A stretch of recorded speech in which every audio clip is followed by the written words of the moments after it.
todos, bienvenidos a Hablando Trementina. Este podcast ha sido diseñado para descubrir al artista detrás de la obra. Hoy en Pintando a los Artistas, con el gran artista plástico y curador colombiano José Orlando Salgado Moreno. José Orlando es artista plástico y visual de la Universidad Nacional de Colombia y licenciado en Artes Plásticas de la Universidad de París 8, docente y director de programa de artes. Su recorrido artístico y su interés por el performance, el arte relacional, la fotografía y la postfotografía han trazado una línea en su camino desde el ready-made, inspirado en sus inicios por Marcel Duchamp, hasta la postfotografía que hoy acompaña su obra. El arte relacional presta especial atención a lo inacible de la interacción entre el espectador y la obra. La definición de arte relacional del libro de estética relacional del francés Bouillon en 1998 como el arte concebido para desentrañar la sensibilidad común de nuestra época. La participación del público completando la obra propuesta por el artista es paradójica en la medida de no saber si la obra empieza con el espectador o termina con él. Es decir, aquí la sinergia entre la obra y el espectador es irrevocable. Sí y solo sí existe la obra en cuanto existe el espectador o público que detona la magia en un único momento.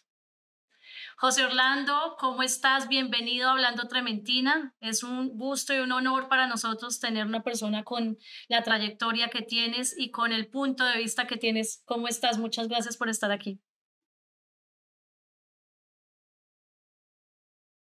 No, bueno, Natalia, gracias por la invitación.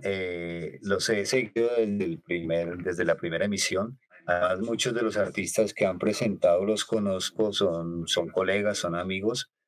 Y como dices, sí, yo he hecho un amplio recorrido. Inicié más o menos con el ready made y he llegado hasta la postfotografía, pero también estoy ahora trabajando este año con los conceptos y con el libro Estética Relacional de Nira Aburrió.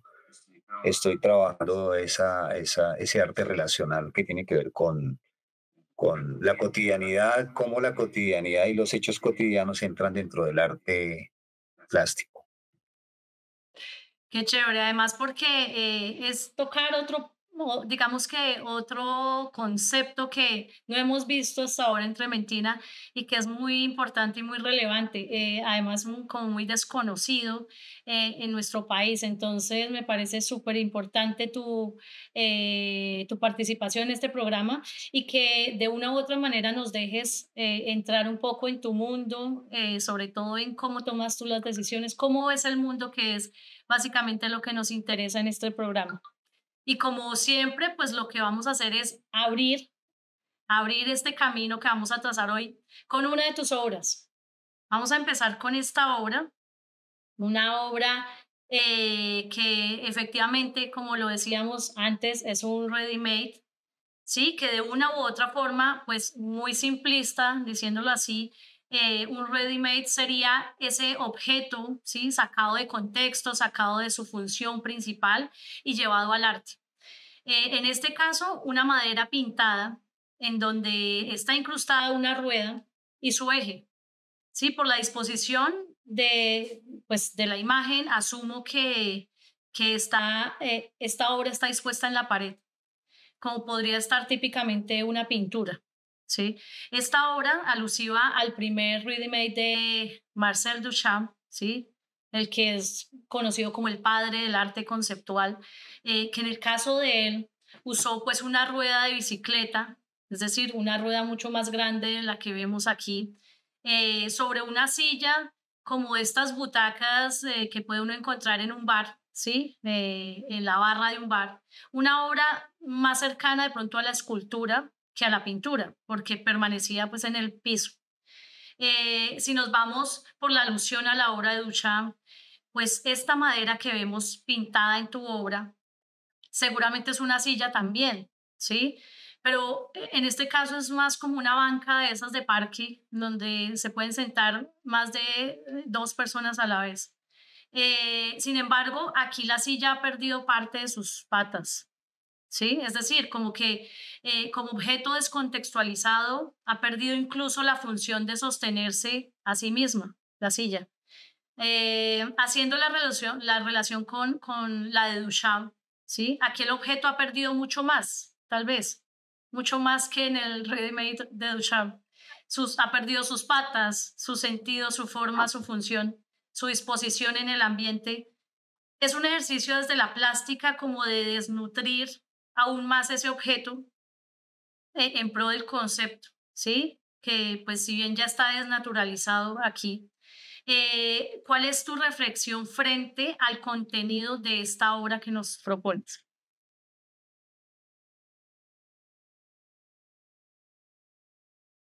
Bueno, Natalia, sí, resulta que me comencé a enfrentar como estudiante, porque esta obra es del año 93, yo me gradué en el 94. Me comencé a enfrentar como estudiante ya haciendo una tesis en Bellas Artes con ese mito de la rueda de bicicleta de Duchamp. Entonces, en algún momento antes de esta obra, pues yo pensaba hacer una pieza igual a la de Duchamp, una rueda, conseguir una banca igual a la de Duchamp, conseguir el tenedor, la rueda de bicicleta, o sea, quería hacerla igual, tal como hizo de pronto Álvaro Barrios en Ujú. algún momento. Pero entonces dije, no, pero ¿para qué voy a hacer una obra igual a la de Duchamp? Yo tengo que hacerle mis variaciones. Y las variaciones a lo largo de mi vida de artista han comenzado a acompañarme. Yo siempre hago variaciones en torno a obras de arte muy conocidas y comienzo a hacer mi versión. Entonces, en Duchamp era una banca redonda, yo conseguí y encontré un asiento de niño porque estaba recolectando objetos, entonces encontré un asiento de niño, lo invertí y entonces el tenedor de bicicleta sí está, pero entonces en la rueda de Duchamp es una rueda de bicicleta y en la rueda mía es una rueda de triciclo. O sea, también es la bicicleta del niño, es el triciclo. Sí. Estaba pensando también en el color de las obras de arte religioso y cómo una obra como la rueda de bicicleta se volvió un icono del arte, casi una cuestión religiosa. Entonces el color dorado viene de ahí. Y esta obra tiene que ver también con lo religioso porque su título es Ascendimiento, Ujú. como ascender hacia lo sagrado. Y las obras de arte que se vuelven sagradas son iconos del arte que vemos en los grandes museos o que vemos a través de los libros. Entonces yo me estaba enfrentando a Duchamp y alimentándome a la vez de él, sus conceptos y y de lo que pensaba él como, digamos, este no es un ready-made total porque está intervenido. Duchamp utilizaba el objeto tal como, o sea, no le hacía nada más, sino lo firmaba. Ujú. En cambio, yo sí lo transformo haciendo un ensamblaje. Eh, Esa madera nació a partir de un trabajo que yo tenía una pintura y estaba trabajando con el maestro Santiago Cárdenas y él me descorazonó de ser, digamos, de la composición pictórica. Entonces la madera la corté y resultó este ensamblaje que estuvo en el tercer Salón de Arte Joven del año 93. Para mí, pues, fue un éxito y en ese momento se me volvió mi obra estrella de ese año. Es una muy buena obra y esa descripción que nos das, pues, digamos que le da todo el sentido a querer deconstruirla y como tú dices, pues más que un ready-made puede ser más una instalación, ¿sí? Pero desde ese concepto de utilizar el objeto en pro del arte, o sea, incluirlo ya en un espacio con una galería. Y más en tu caso que pues te ganaste el Salón de Arte Joven con esta obra. La de Duchamp, la rueda de bicicleta, permanece, digamos que sobre esa silla y se puede mover, ¿sí? También lo relacionaban mucho con el arte cinético porque pues daba también esa posibilidad. Pese a que no cumplía su función de transportar o de cambiar de posición con el tiempo, pues sí se podía mover, gira en su propio eje, ¿sí? A él, pues, digamos que ese efecto placebo de ver cómo gira la bicicleta pues le generaba algo de gracia, ¿sí? De hecho, se dice que algún día pues puso la rueda en su habitación porque decía que no tenía chimenea, entonces que le daba como el mismo efecto y la misma satisfacción de plenitud ver el movimiento de la rueda, al igual que sería ver el movimiento de la llama de una chimenea, por ejemplo. Pues para poder sensibilizar un objeto tan rudimentario, incluso industrial, tan inerte, ¿sí? Como lo puede ser una silla y una rueda, pues hay que ser artista, ¿no? ¿Cuál es tu sensación o emoción asociada a esta obra?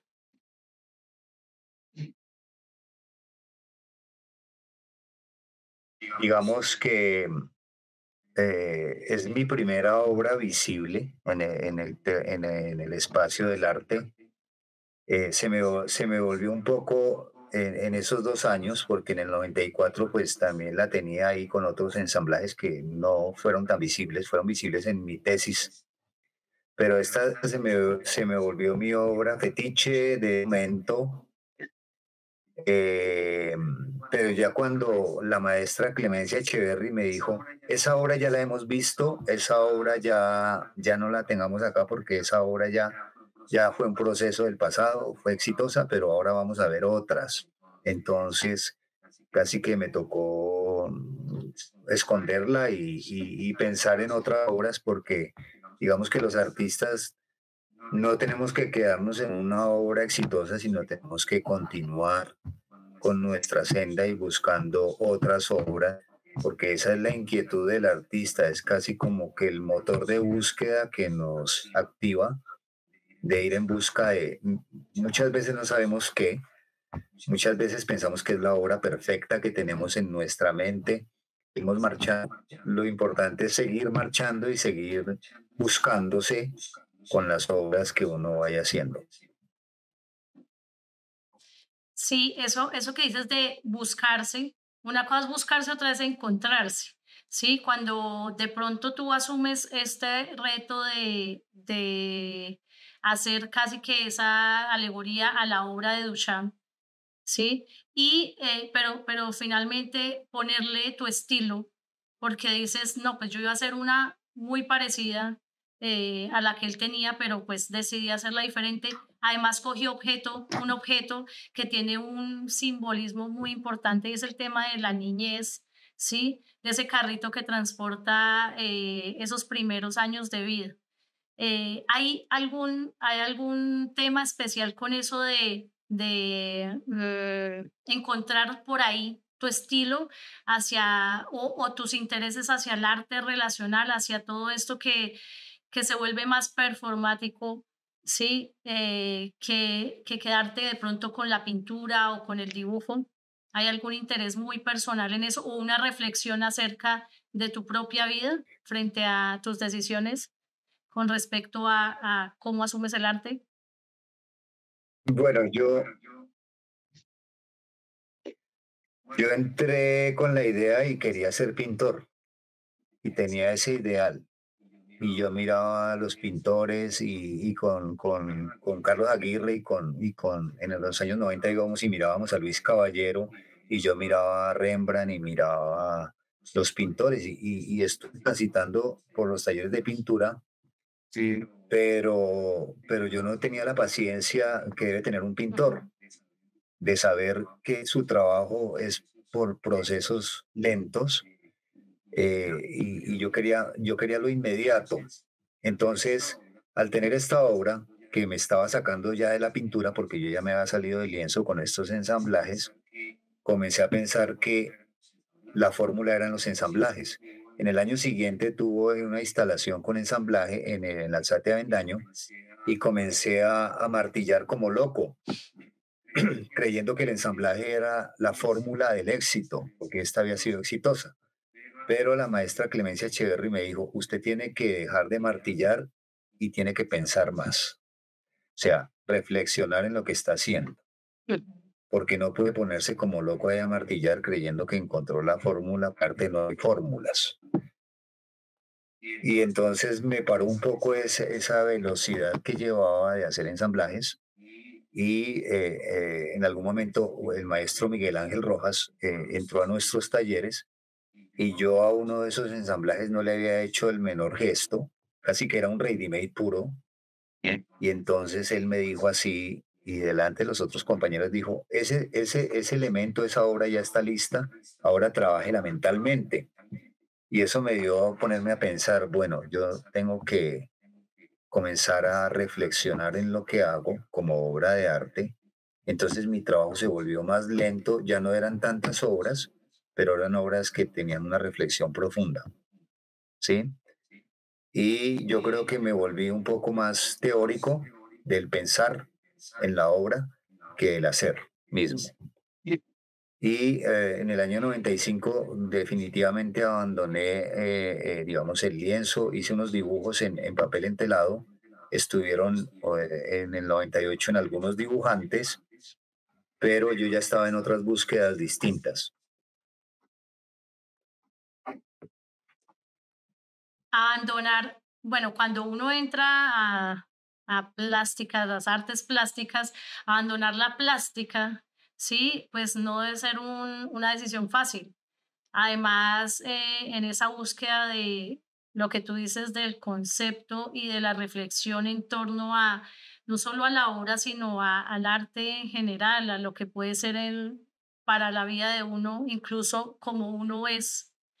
Em, una obra, digamos, de este nivel que además pues te da esa primera gran exposición a ti como artista, pues abandonarla no era un camino fácil, ¿sí? Pero ahora que tú dices, empiezo a meterme más por la parte teórica, ¿sí? Y empiezo a alejarme de la plástica. El camino para un artista plástico que se aleja de la plástica, ¿cómo es? O sea, ¿cómo empieza a trazar esa misma línea de reconocimiento sin la plástica?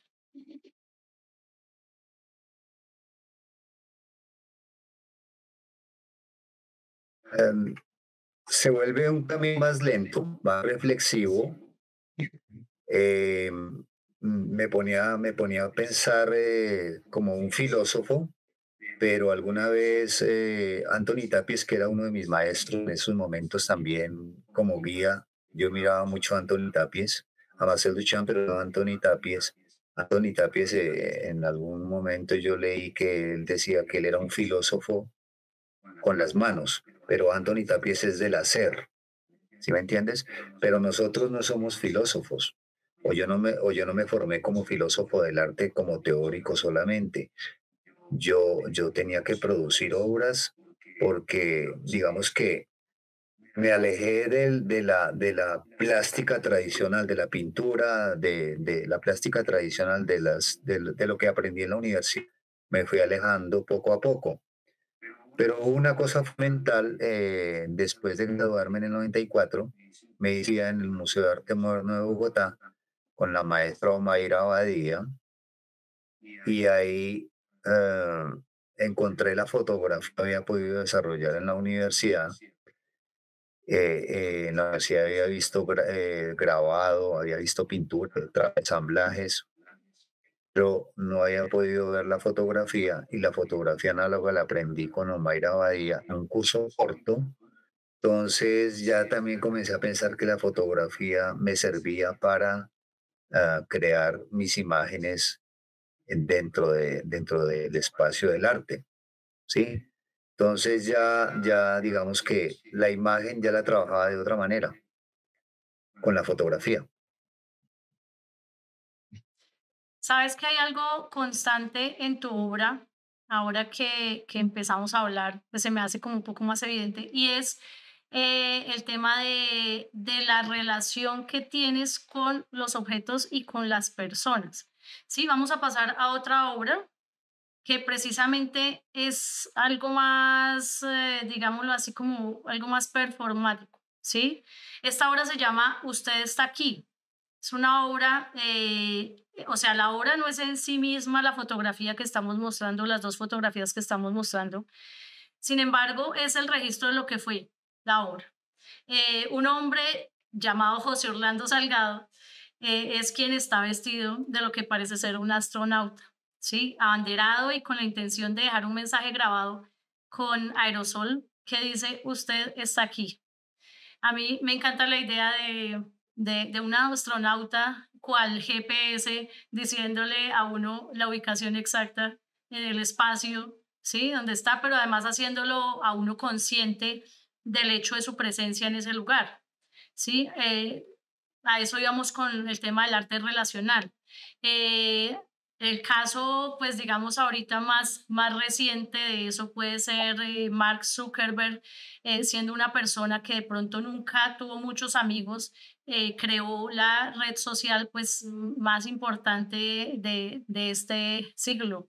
¿Sí? Incluso puede ser uno de los inventos pues que pudo, o sea, acercar a más personas de forma inmediata.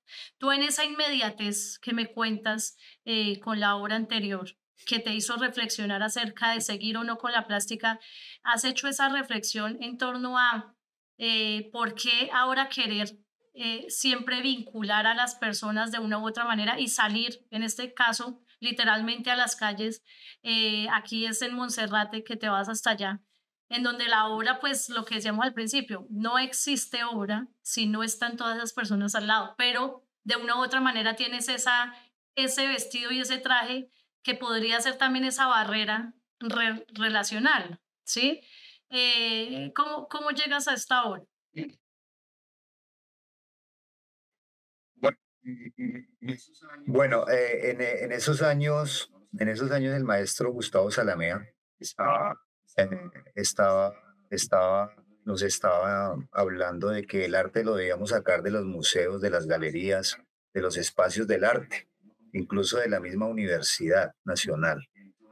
Entonces, esa obra es en el año 96. Y había unos artistas amigos, colegas, que organizaron una exposición que se llamó Monserrate Móvil. El proyecto era muy interesante porque ellos querían desarrollar en la estación del funicular una exposición y nos invitaron a varios artistas como una especie de laboratorio a conocer el espacio y todo eso. Yo como estaba haciendo como una serie de ensamblajes y huellas, entonces estaba pensando como en dejar una huella de mi pie sobre la pared subiendo. Pero entonces, en algún momento yo, la tercera vez que fui a Monserrate dije, pero ¿para qué voy a hacer una huella de mi pie descalzo subiendo sobre la pared si puedo subir? Y entonces con el subir, pues capto toda la energía del cerro de Monserrate, el cerro tutelar de Bogotá, el cerro de Monserrate. Entonces yo dije, ya voy a cambiar la idea de la huella de mi pie y que sea ya mi cuerpo subiendo. Entonces comencé a subir, pero subiendo qué día, pues Monserrate en el año 96 y en esa época y aún hoy en día es así, los domingos es mucha gente que sube. Entonces comencé a subir con la gente los domingos y a ver el comportamiento de la gente haciendo un trabajo de campo, de laboratorio. Entonces yo subí 3 domingos, miraba cómo subía la gente, todo eso.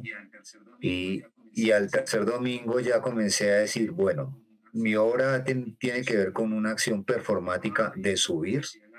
Todavía no conocía el arte relacional, pero entonces yo pensaba, tiene que ser el subir, el ascender con la gente los domingos, pero tengo que ser visible o sea, tengo que ser visible para ellos, o sea, visible que sea Ujú. distinto a ellos, no subir como cualquier persona subir.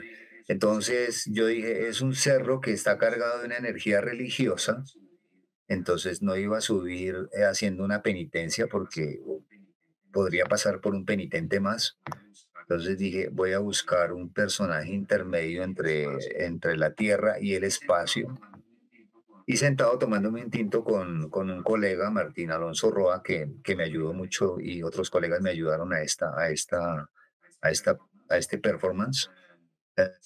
Sentado tomando un tinto y mirando Monserrate, él me decía, pero entonces, ¿cómo va a subir? Y yo así tomándome un tinto le dije, vestido de astronauta. Pero fue una idea que se me ocurrió así de momento. Y entonces él me dijo, hagámoslo.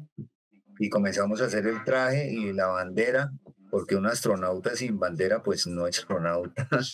Y la bandera lleva el plano de Bogotá y en las paradas o estaciones que hacía, pues dejaba ese letrero con una plantilla, usted está aquí. Pero es más una ubicación mental y física, porque cuando yo llego a un lugar que no conozco en un plano, me dicen, usted está aquí, me ponen un punto. En el caso mío era como una estrella y ahí estoy en la foto de la derecha, estoy haciendo con un colega que me acompañó y me ayudó, Jack Guevara, me ayudó a hacer me llevaba la plantilla y me ayudaba. Era un traje hecho con retazos de todo. O sea, la cara era una caja de cartón, el casco era un casco de icopor adaptado, las rejillas y todo adaptado, y con un overol blanco muy grande. Decía que se le da como al personaje es con espuma. Bueno, todo era unas botas pintadas de blanco. Bueno, todo era como un traje de un astronauta reconstruido con partes de otras cosas. Era una especie de Frankenstein de astronauta o algo así. Es muy gracioso y además tiene mucho sentido. O sea, te sales del ready made o lo que fue esa instalación, ¿sí? Que en donde cogías un objeto y le dabas otro sentido, o lo ponías en una galería y pues ya cambiaba todo el sentido. Pero aquí también es como ese reciclaje de cosas, ¿no?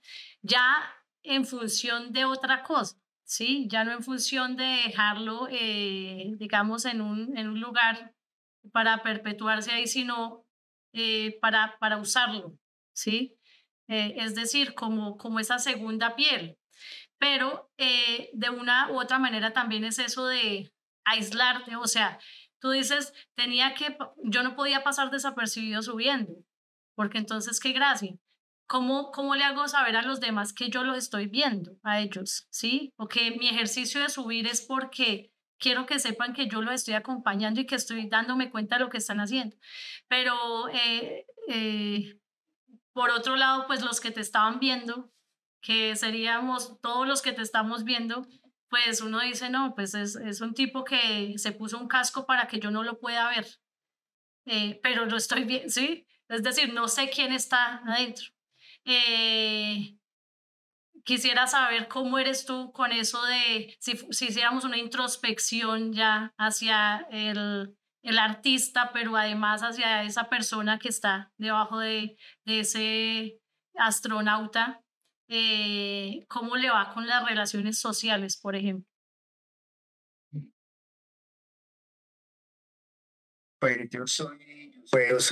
Yo soy muy sociable, digamos que, y me encanta, lo que me encanta hasta ahora de estar aquí fue el factor sorpresa. Nadie esperaba eso. Nadie esperaba un personaje subiendo a Monserrate vestido de astronauta y siendo una plantilla. Nadie se esperaba eso. Lamentablemente, el día que se hizo esa acción, que son las fotografías, la persona que iba a hacer un video nunca llegó. Entonces no hubo acompañamiento de video en el año 96, hubo sí acompañamiento de fotografía y por eso lo que quedó de la acción fueron la secuencia de fotografías que realizaron Martín Roa, artista y amigo, colega, y Pablo Acosta Lemos, otro gran amigo y artista. Entonces a mí me acompañaban, o mi equipo de compañía eran otros cinco artistas amigos que hacían la fotografía, que hacían el acompañamiento, que me ayudaron a hacer el traje. Eso lo hicimos en un taller que teníamos ahí cerca de la Universidad Nacional, el traje, y todo se dispuso para ese domingo y digamos que se inauguraba el viernes siguiente, después de la acción. Yo pensaba hacer 7 domingos para subir con la promesa de que se suben 7 veces a Monserrate, pero solamente hice 4. Les dije, ¿para qué voy a hacer 7 domingos si yo no sé cómo es estoy haciendo una obra? Pero creo que el primer domingo fue la obra impactante. Esa fue la que desencadenó todo lo que vino después. Esa obra ha estado, pues me hizo muy visible, ha estado en dos salones nacionales en el año 98, Salón Nacional de Artistas, con esa obra. Antes, en el año 97, estuvo en el Salón Regional de Arte. Y después, en 2019 y en 2016, la invitaron a una curaduría de Emilio Tarazona, a mi colega, y en 2019 volvió a reaparecer veintitantos años después, 23 años después, volvió a reaparecer en el 45º Salón Nacional de Artistas en el Museo de Arte Moderno de Bogotá. Esa obra me hizo muy visible, creo que es la obra más exitosa. Es una obra muy atractiva, o sea, hizo falta el video, pero desde las fotografías es una obra muy atractiva por lo diferente, lo que tú dices. O sea, nadie se imaginaría. De hecho, no solo subir a Monserrate, sino que encontrárselo en cualquier calle de Bogotá, pues a un astronauta es como raro, ¿sí? Pero claro, es una forma perfecta de hacerse visible. Y de hacerse, diferente, ¿sí? Es muy es agradable y es gracioso también a la vez. Además, como tú lo cuentas, ¿no? Que siempre tienes una primera idea que dices: "Pero, ¿yo para qué voy a hacer eso? ¿Mm? Sí, ¿Para qué voy a poner el pie, en?". y la real Dime. en la Exacto, en la pared. pared. Voy a inmortalizar uno de mis ¿Para qué voy a poner el pie en la pared? Sí, exacto. Eso sí. está muy gracioso. Bueno, vamos a continuar con otra de tus obras. Esta obra hace parte de tus autorretratos reflejo que vienes haciendo desde el 2017. Sí, creo que actualmente también lo estás desarrollando. Esta obra pues tiene el efecto, como bien lo sugieres en el nombre, del reflejo, que empieza a ser parte de obras que tal vez son pues de otra persona, ¿sí? De otros artistas. Eso es lo que te digo que se empieza a volver una constante y es eso de como estar haciendo parte de, pero no totalmente asumiendo ese rol ni estando tan adentro, digámoslo así, como es en este caso, ¿sí? Haces un autorretrato además, ingresas a la obra de otro artista, pero de una forma muy sutil, ¿sí? Pero lo apropias. En este caso, ¿cómo es tu interés además por querer hacer parte de las obras de los demás o de obras de otra persona?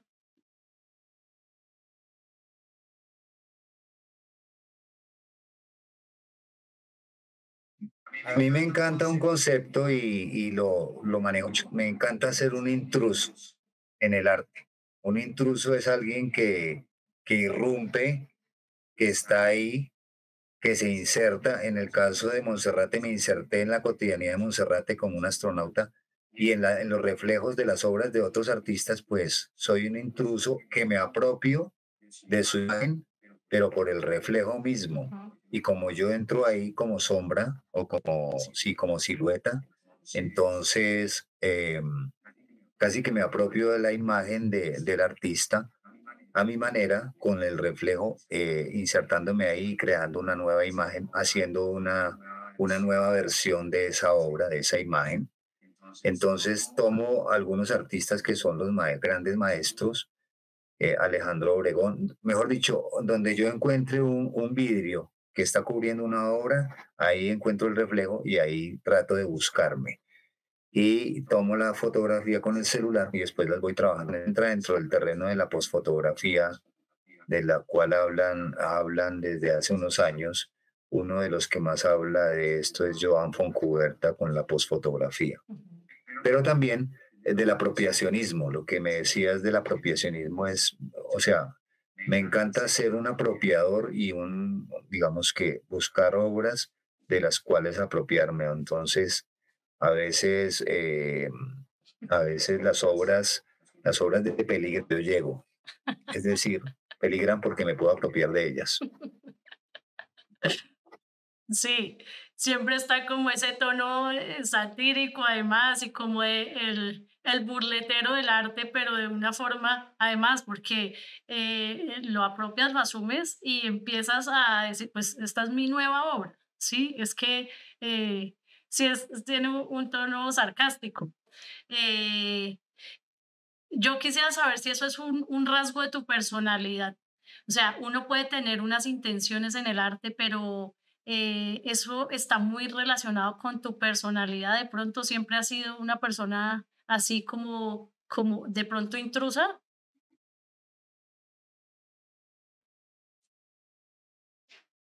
Ah, bueno, me encanta eso de ser intruso, sí. Am, cuando hay relaciones de pareja que son de tres, o sea, una relación de tres, ahí sí no me gusta ser intruso, ahí sí no quiero ser el intruso, pero digamos que me gusta mucho la osadía en el arte, ser osado, creer que esa idea no tiene, la puede lanzar, pero no la va a lanzar si no es osado. Entonces, digamos que esto de reflejarme en las obras, hoy estuve visitando una de Gonzalo Fuenmayor y una de las que tengo por ahí que se la vendía a un coleccionista es esa sombra, es ese reflejo. Entonces las imprimo sobre lienzo y dan la apariencia de una obra sobre lienzo y dan la apariencia de algo que no es, porque no es una pintura, no es un dibujo, una obra que es impresa por un plotter sobre lienzo o algo así.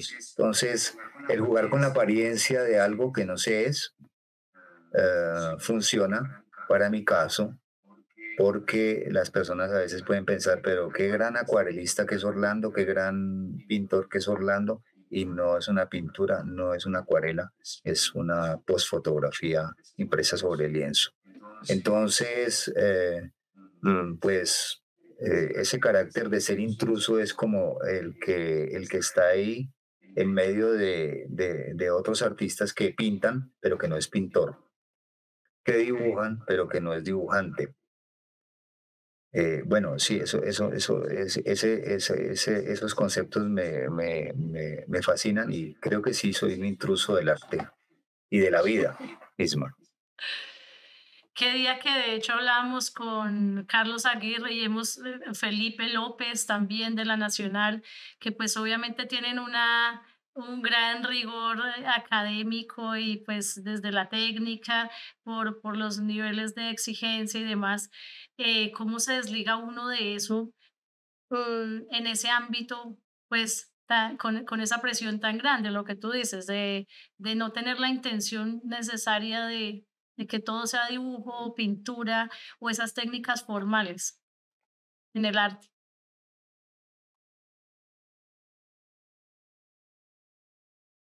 Sí. Digamos que yo lo he intentado y hasta estuve con Carlos haciendo la formación en retrato, volvimos a hacerla virtual y todo eso. Pero cuando me doy cuenta del nivel que alcanzo en el dibujo o la pintura, como lo he dejado de hacer, porque eso es la práctica también, o sea, para ser buen dibujante toca dibujar mucho, para ser buen pintor toca pintar bastante, toca tener una disciplina, toca aprender todo.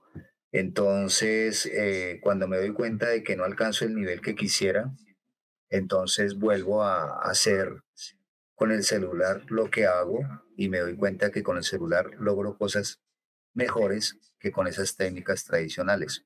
O sea, me siento más hábil con el celular, con la posfotografía, que es una que digamos que en Colombia todavía no está, no hay muchos artistas que utilizan la posfotografía. A veces me siento ahí como, como uno solo en medio del montón, pero yo creo que hay muchos que están haciendo la posfotografía también. Lo que sucede es que no conocemos sus procesos o a veces le tenemos miedo a esas nuevas tecnologías, somos muy prevenidos con las nuevas tecnologías y digamos que yo sé que los que están pintando tienen esa disciplina, tienen ese rigor, pero como te decía, yo no tenía como yo no sabía esperar, no sabía esperar, sino que yo quiero que esas cosas que uno hace como artista funcionen. Y ahora con las imágenes, son unas imágenes muy rápidas, pero también pueden ser muy efímeras. Ok, bueno, vamos a ver otra de tus obras. Esta obra, de hecho ahorita, cuando estábamos fuera del aire, estábamos hablando de esta obra, que es una obra también de performance, ¿sí? Karaoke, el amor cantándole al monumento a la raza Chibcha. Sí, hace parte de la serie Acciones de Duelo. Esta obra, pues también el código QR nos envía directamente a a ese performance que haces frente a los monumentos. Eh, Esto sí tiene que quedar aquí, es cómo llegas a tomar esa decisión de empezar a cantarle a los monumentos.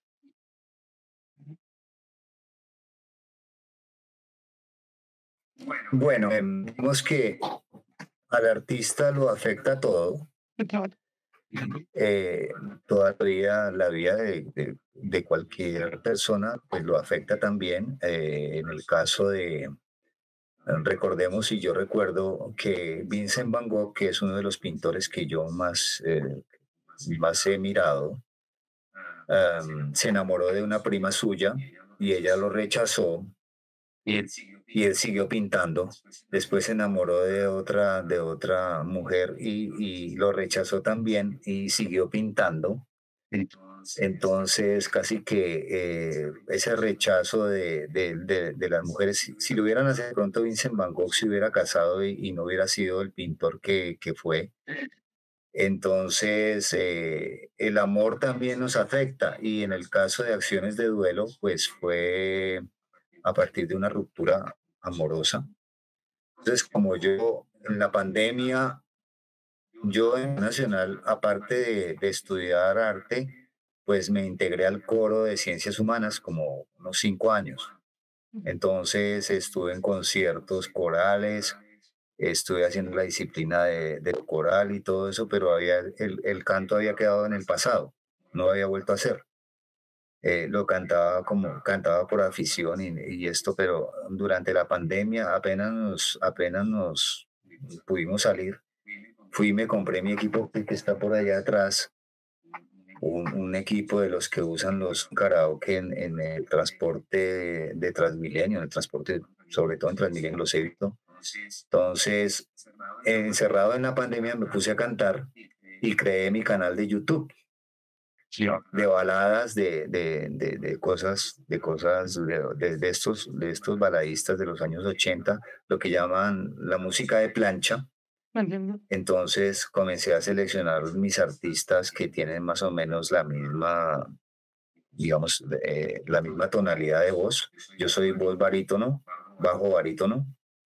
Entonces están Manolo Otero, está José Luis Pérez, está Roberto Carlos y algunas melodías que son muy especiales, no todas de ellos, y que pues las ensayo, las canto. Entonces, a partir de Amorosa, que fue en el 2022, entonces comencé a pensar, bueno, ¿y a quién le canto si ya no tengo una mujer, digamos, una mujer de carne y hueso a quien cantarle? Entonces voy a cantarle a los monumentos femeninos por esa representación de la feminidad. Ujú.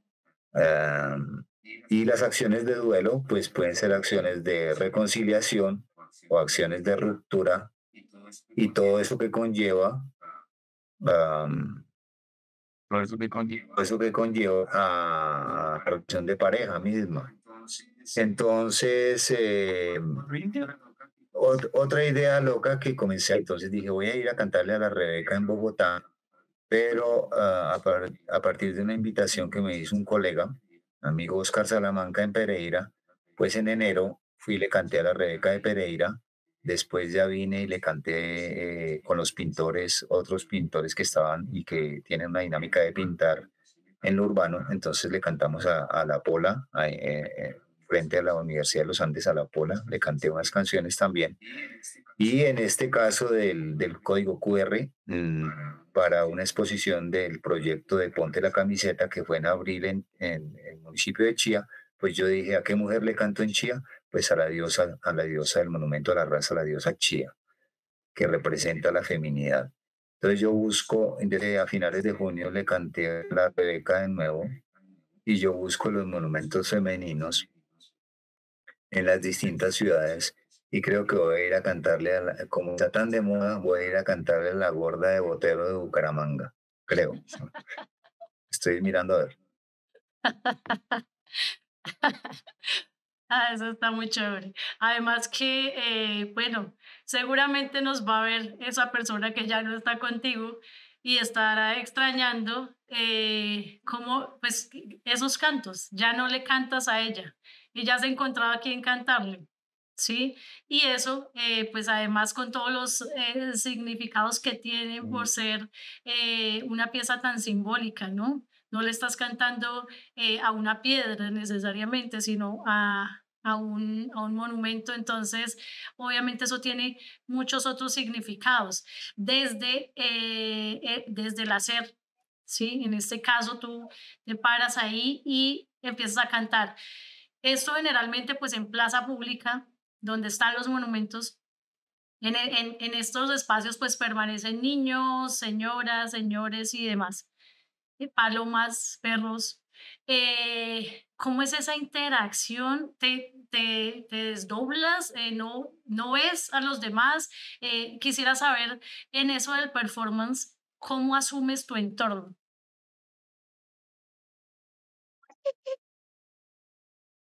Eh, digamos que más de cantar ahí frente a un monumento o cantarle, la gente, las personas piensan que uno es un cantante más urbano, de estos que está ahí buscando algún dinero. Y, por ejemplo, en La Pola o en el Monumento a la Rebeca, la gente se acercaba y me daba monedas y me felicitaban y me agradecían el concierto pagando, pero pues yo no, yo la interacción era cantar y recibir el dinero que me daban, y ya, como si fuera, digamos que yo no les voy a interrumpir y que me van a dar un billete de 2.000 o a lo que sea. Yo no interrumpo ese fluidez porque el perro es eso, o sea, es como que la vida continúa en movimiento. Entonces, no estoy actuando, estoy haciendo un performance, y esto como cualquier otro cantante urbano que no interrumpe ese fluir de la vida, ¿me entiendes? Entonces yo sí veo al otro, y el otro puede hacer un gesto como pensando que yo soy, y de nuevo vuelvo a la apariencia de algo que no se es. No es una pintura, no es un dibujo, es una postfotografía. Aquí no es un cantante urbano real, es un artista que hace performance con el karaoke y que lo inserta en los espacios urbanos. Y algo que no dije con respecto al astronauta, los lugares están cargados de energía, y Ujú. los lugares son los que me transmiten la energía para hacer una obra de arte. Entonces, Monserrate fue ese lugar que transmitió la energía para esa obra que hice, usted está aquí.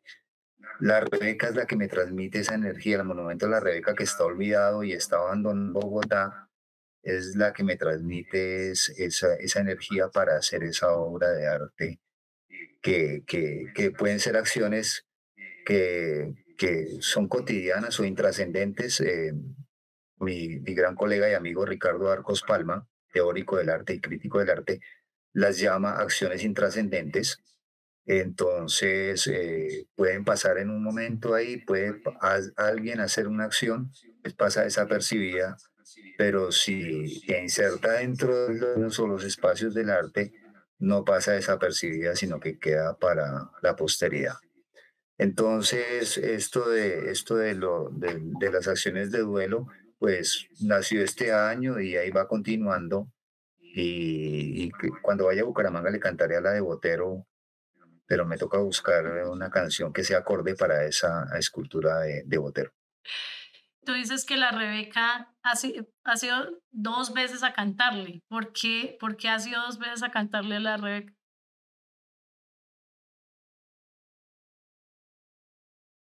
Bueno, a la Rebeca de Pereira y a la Rebeca de Bogotá, Ujú. en dos diferentes ciudades. Por eso le canté dos veces.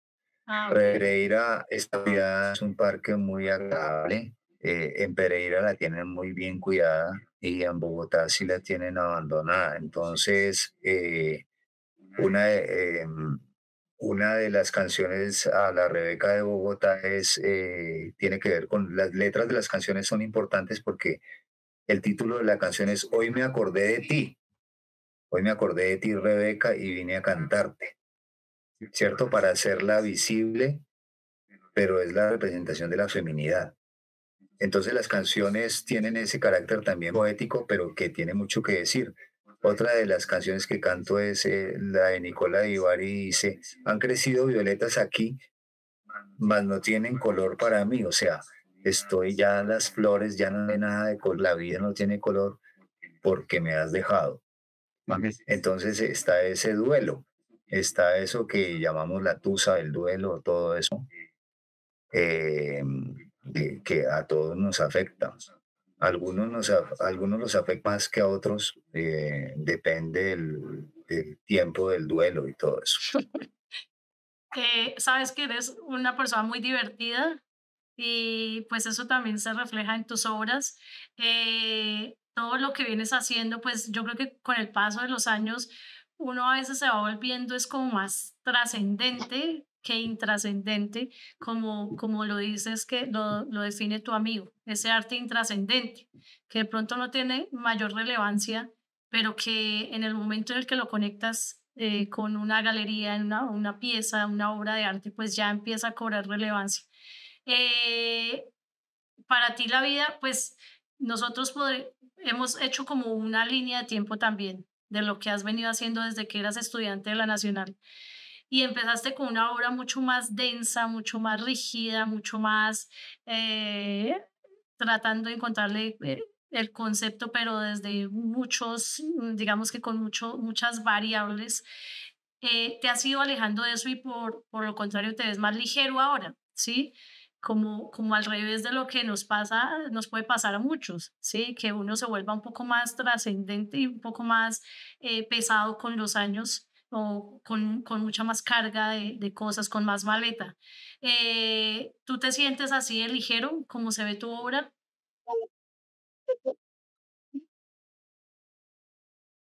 Sí, sí, digamos que hoy en día el que quiere entrar dentro de estas nuevas dinámicas del arte contemporáneo, eh, tiene que aceptar que eso puede pasar desapercibido, que pueden ser imágenes efímeras, que yo me considero, y una exposición que se hizo en 2018 en Muro Líquido, eh, con la curaduría de Oscar Salamanca. La exposición se llamaba Reflejos de un migrante digital. Yo soy un migrante digital y los más jóvenes son nativos digitales. Entonces, hoy precisamente estuve en la galería del museo con mis estudiantes de diseño colombiano y a los diseñadores también los enfrento a hacer cosas creativas con las imágenes y con las postfotografías.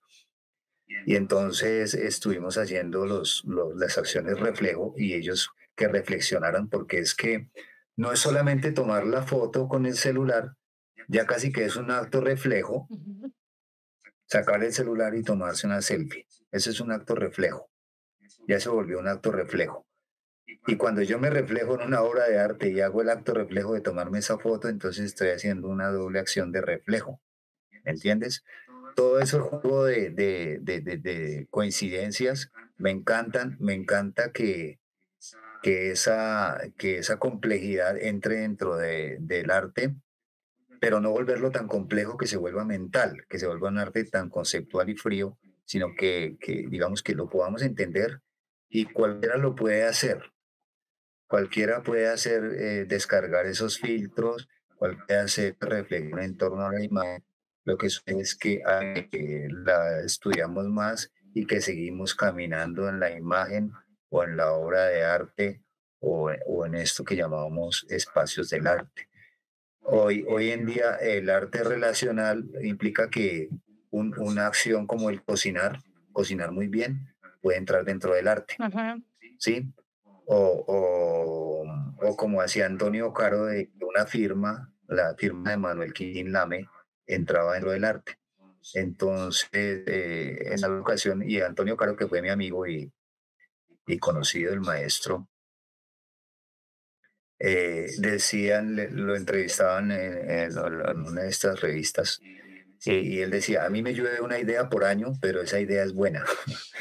O sea, no es tanta la producción, sino que me llueve una idea por año, pero esa idea resulta que trasciende. Sí, Entonces, lo que hay que hacer en el arte es que esas ideas no se queden en la mente, sino no importa el tiempo, pero hay que sacarlas a la luz, hay que hacerlas visibles, sea lo que sea.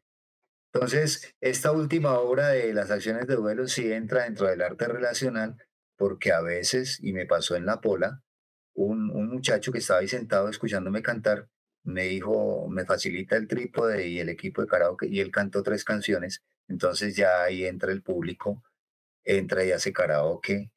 Fernando Murcia, que es también pintor y artista y guitarrista, hizo karaoke con mis estudiantes de la Escuela de Artes y Letras, los invito a que hagan karaoke. Y eso entra dentro de unas dinámicas de que podemos hacer karaoke virtual también para hacer arte.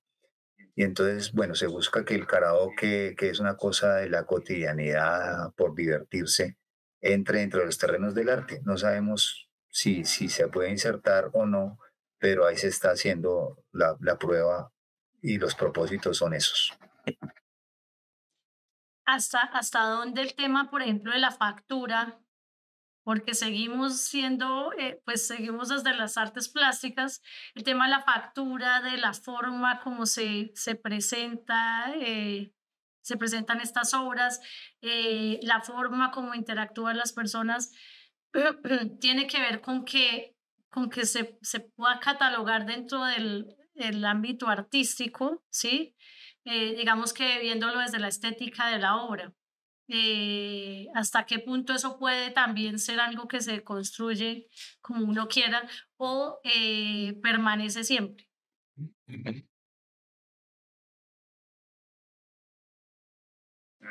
Digamos que la factura, yo soy uno de los convencidos de que la factura es importante. No es hacer por hacer y presentar cualquier cosa, no, hay que tener calidad en las imágenes que se presentan. Las imágenes, ahí atrás nos acompaña una de las imágenes, la de arriba es análoga, Ujú. ese es el proyecto La Mortalidad de los Inmortales, pero lo hacían en un laboratorio profesional y montado sobre el retablo y todo. Las imágenes, las que vimos, se imprimen sobre lienzo o se buscan soportes digamos, que sean hechos por profesionales de la imagen Ujú. y yo mando a hacer las obras, o sea, lo mando a los profesionales porque ya la imagen está y está considerada como una obra de arte, entonces se manda a donde te hacen la obra y a donde te la montan y te la dejan lista para presentarse. Sí, pero también juego a veces con las cosas, con mis estudiantes y entonces a mis estudiantes de diseño gráfico les puse, entendieron mucho y les dije, hagan un trabajo mal hecho, a propósito. Entonces, pero profe, ¿cómo lo hago mal hecho? Y no sé qué, pues busque la manera de hacerlo mal hecho a propósito. Eh, pero es contraviniendo un poco lo que hace el gráfico porque hace las cosas muy bien hechas. Entonces, los reto a que sean otros, que se atrevan a ser otros, pero siendo ellos mismos. Son ahí un poco extrañas. Sí, es la negación o la doble negación, porque pues como uno también en artes hablar de lo mal hecho, pues cómo está mal hecho y además a propósito, ¿sí? Entonces a propósito lo hice mal, pero ¿y quién es juez aquí para decirme que está mal? si igual me toca justificarlo, ¿sí? Bueno, vamos a seguir con otra de tus obras. Y es esta de santurbanes Sí, posfotográficos. Entonces, pues llegamos al tema de la posfotografía. Vienes así, eso es haciendo muy muchas bueno. cosas con eso. De hecho, tú siempre en tus redes sociales eres muy activo en redes sociales y siempre estás mostrando un poco de lo que vas haciendo.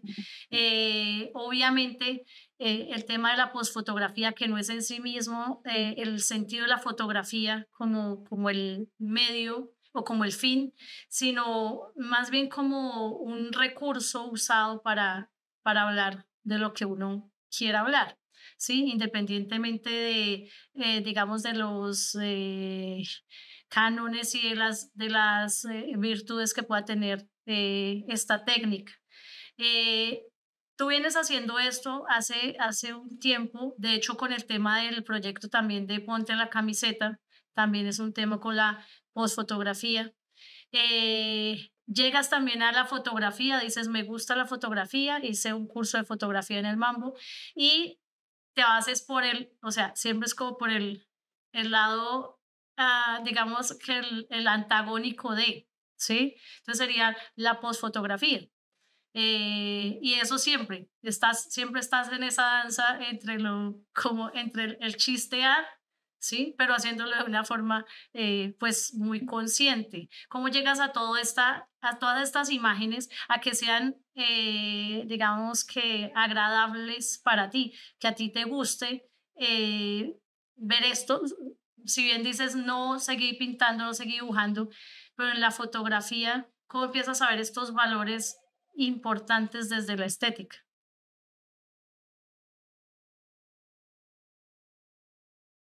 Bueno, sí, Santurbanes. Bueno, sí, este Santurbanes es muy especial porque como ahora recibo invitaciones para exponer, entonces un curador, Eso, el maestro Hugo, nos invitó a una serie de artistas y los pintores y los dibujantes y los fotógrafos tradicionales, pues la invitación era ir a visitar el páramo de Santurbán por toda esta cuestión de la minería y todo eso que se ha hablado de que iban a vender el páramo de Santurbán. Entonces los artistas, pues, invitados a ir al páramo de Santurbán, pintar, dibujar, hacer fotografía análoga y todo. Pero yo soy un artista cómodo. yo como ¿Cómo quiero decir? Muy cómodo en el sentido de que fui con el yo no fui con el grupo, busqué una imagen del páramo de Santurbán donde están los frailejones y una de las imágenes que uno se apropia Sí. desde la red. Entonces busqué esa imagen y esa imagen la guardé en mi celular y le doy unos filtros que le dan la apariencia de un dibujo, de una pintura. Entonces por eso se ven esas variaciones y por eso son los santurbanes posfotográficos. Y yo pienso, por ejemplo, si desaparece el páramo de Santurbán o desaparecen los páramos, ya no los veríamos sino de esta manera, virtuales, con esa maravilla que es la naturaleza. Pero entonces soy un artista que no fue a ver el paisaje real, que no se apropió del paisaje real, se apropió de un paisaje virtual que encuentra en la red y les da unos filtros y hace esta serie que digamos que son más o menos 20. Entonces estuvo en la exposición con los otros artistas que fueron a Santurbán, estuvo en la exposición de Santurbán y por eso mi Santurbán es postfotográfico. Em, Como te decía y como te decía, yo me encanta eso, apropiarme de imágenes. es También he utilizado la Mona Lisa, he utilizado la Mona Lisa con botes de Duchamp. Ujú. em, o sea, yo encuentro en las otras obras de arte o en las imágenes de las otras obras de la disposición para alterarlas, transformarlas, hacerles unos ligeros cambios, bueno, y lanzarlas a los terrenos del arte. Entonces, esta obra sí, pues para mí es muy importante y está en una colección particular porque me la compraron. Entonces, es fabuloso también cuando uno hace arte, que alguien se interese por lo que uno hace como artista y la adquiera y la compre. Eso es estimulante para todo artista. Sí, y en tu caso, por ejemplo, bueno, tú tomas muy ligero eso de, habrá personas que dicen, no, el tema del medio ambiente, el agua, mejor dicho, toda la preocupación que puede haber detrás de esto. Tú dices, no, yo me apropio mejor del paisaje virtual, no digital. Eh, Eso también suena, pues, está bien, ¿sí? Dentro de tus preocupaciones, tal vez más personales, eh, tomas igual digamos, en doble sentido, o tratas de encontrarle un sentido figurado a tu vida.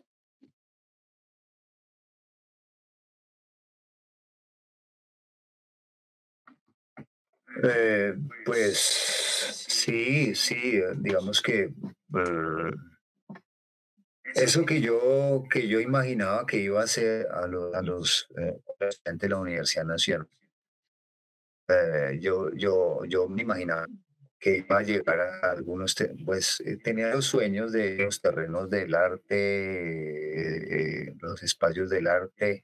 Iba y visitaba la Galería Garcés Velázquez con Carlos Aguirre, veíamos a Luis Caballero cuando hizo el Gran Telón en el año 90, Víctor Reynelé, yo veía sus obras en la Galería Garcés Velázquez, que ahora es Alonso Garcés. A veces pienso que si no hubiera sido artista, que hubiera sido, antes de estudiar artes plásticas quería estudiar música, pero pues no se me dio, pero la música ahora está muy conectada con lo que hago como artista.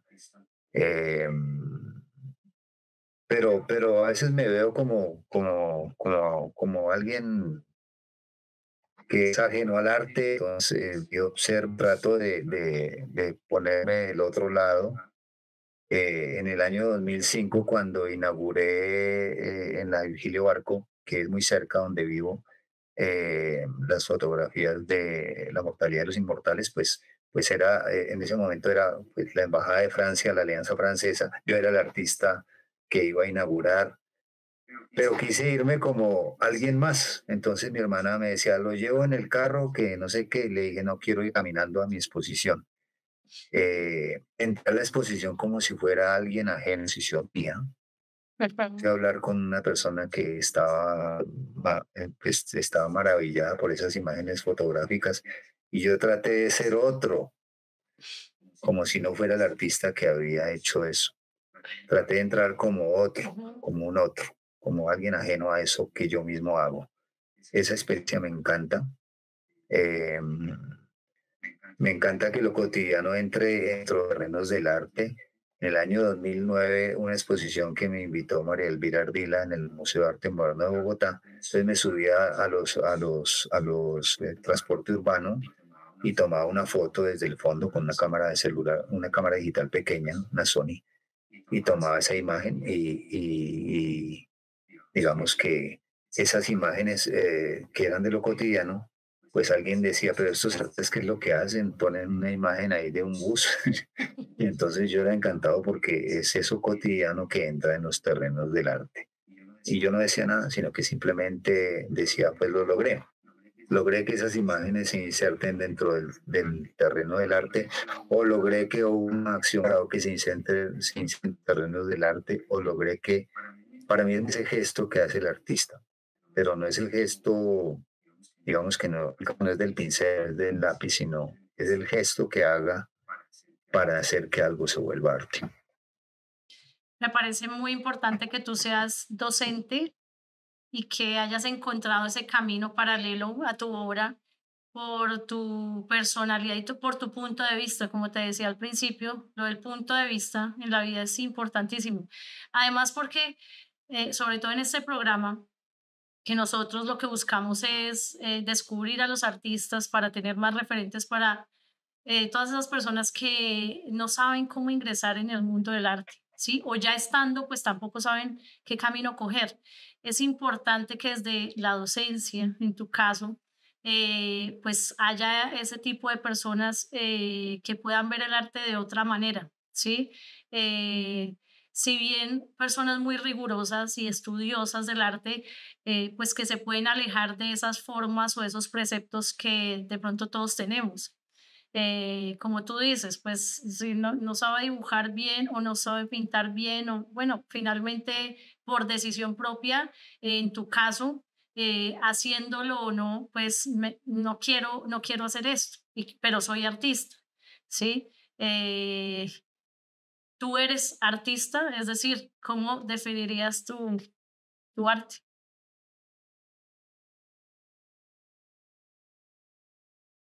Sí, soy como decía por ahí, decía un editor del periódico Arteria, decía que soy un artista multidisciplinar. Me gustan las distintas disciplinas, ahora me llama mucho la atención el arte relacional. Sin embargo, le tengo respeto a las técnicas y a los que siguen haciendo técnicas tradicionales, a los que tienen la disciplina, como Carlos Aguirre o como tú, o como los que trabajan la pintura de esa manera. Angie Vega también está ahí. Entonces, digamos que respeto eso. Eh, Cuando me da la nostalgia de pintor o de dibujante, pues voy y veo las obras de los grandes dibujantes o los grandes pintores. Entonces, cuando me da la nostalgia de dibujante, que no lo soy, entonces voy y veo a Luis Caballero. Y Sí. cuando me da la nostalgia de pintor, pues voy al Museo Nacional y veo a Alejandro Obregón, que me fascina su obra de pintor, porque lo considero un gran maestro de la pintura. Entonces, esa nostalgia pasa y voy y los disfruto. Sí, yo también estoy haciendo, digamos, esa trayectoria de hacer visibles y los procesos y las obras de los otros artistas. Y para hacer visibles las obras y los procesos de otros artistas, pues me tocó ser curador desde el 2012. Claro, Soy curador de arte también. vivimos los Que veo los procesos digamos que los curadores debemos mirar también lo que pasa con la pintura, con el dibujo, con todas estas técnicas tradicionales, pero considero que la técnica nos sirve para transmitir nuestra mirada. Entonces es la mirada del artista la que utiliza esas técnicas y lo trasciende y lo lleva a los terrenos del arte contemporáneo. La pintura o el dibujo también están en el arte contemporáneo. Bueno, José Orlando, de verdad que he disfrutado mucho esta charla el día de hoy. Me quedo con todo eso que nos cuentas, pero con tu gran personalidad. Realmente ha sido un camino muy divertido, noble también. Siento que dentro de todo lo que has estudiado y todo el camino, el bagaje que tienes, pues realmente eres muy humilde de muchas maneras para contarnos la historia de tu arte y la historia del momento, pues el momento histórico que vives y cómo ves el mundo, que es lo más importante. Muchas gracias por haber hecho parte de este programa. Me encanta tu obra y creo que ahora hablando contigo me va a gustar más. Muchas gracias. Bueno, bueno, Natalia, gracias. Y eso que dices del humor, sí, sí, me encanta. Y cuando era guía de arte en el año 94 tal vez, hicieron una exposición en el Banco de la República, la Biblioteca Luis Ángel Arango, en el Banco de la República, y se llamaba Por Humor al Arte. Yo creo que el humor debe también estar presente en el arte y por eso mis obras tienen a veces ese humor, esa ironía. Me gusta también que la ironía entre entre los terrenos del arte. eh, los felicito por esta emisión que la vamos a seguir viendo y bueno, ahí estaremos también como espectadores de ustedes. Gracias. Gracias a ti, José. Muchas gracias. Y bueno, si usted es uno de estos locos de mente brillante que llegan a este programa, este espacio también es para usted. Vea nuestros programas, vea estos artistas geniales que traemos a Hablando Trementina. Suscríbase a nuestro canal, pinche la campanita, dele like, síganos en YouTube. Y bueno, eso sí, no somos famosos, somos artistas. Este podcast está producido en su totalidad por la productora colombiana Lux de Luna Films, bajo la dirección de CP Film y la conducción a cargo de Natalia Sanabria. Muchas gracias.